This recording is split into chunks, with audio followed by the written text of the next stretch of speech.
Sa isang kaharian sinabi ng hari na kung sino ang makakalangoy sa ilog na puro buwaya ay bibigyan niya ng gantimpala, prinsesa o kayamanan. Natatakot ang mga kalalakihan sa dami ng buwaya. Biglang tumalon ang isang lalaki, mabilis at ligtas na nakatawid sa ilog. Hari: "Magaling, ano ang gusto mo? Prinsesa o kayamanan?" Pedro: "Wala akong pakialam sa anak mo at kayamanan mo. Ang gusto ko lang malaman ay kung sino yung hinayupak ang nagtulak sa akin."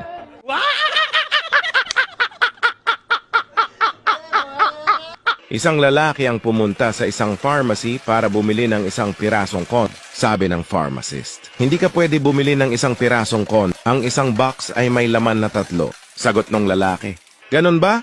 Sige, bigyan mo ko ng 2 box. Total maganda naman girlfriend ko at sexy pa. Siguradong kulang ang isang box para matapos ako." "Talaga ba?" sagot ng pharmacist.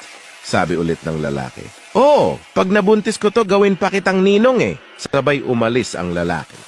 Makalipas ang ilang araw ay ipinakilala na ng girlfriend ang lalaki sa kanyang pamilya. Tahimik ang lalaki na umupo sa hapagkainan at nagsabi na siya na din ang magdarasal bago kumain. Nagdasal ng taimtim ang lalaki at seryosong nakapikit.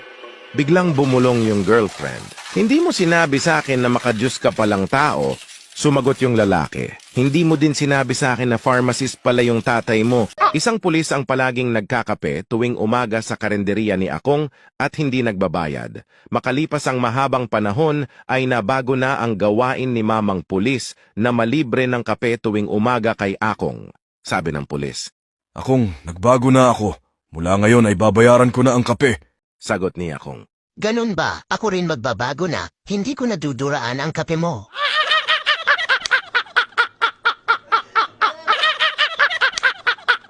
Isang gabi, natutulog si Canor kasama ang kanyang asawa. Habang mahimbing siyang natutulog ay nakita niya si San Pedro. "Welcome dito sa langit." "Teka, patay na ba ako?" tanong ni Canor. Sumagot naman si San Pedro ng, "Oo, namatay ka habang natutulog. Pero di mo pa oras para mamatay kaya ibabalik kita sa lupa. Ang nakakalungkot lang ay di ka na makakabalik sa dati mong katauhan kaya mare-reincarnate ka bilang isang hayop."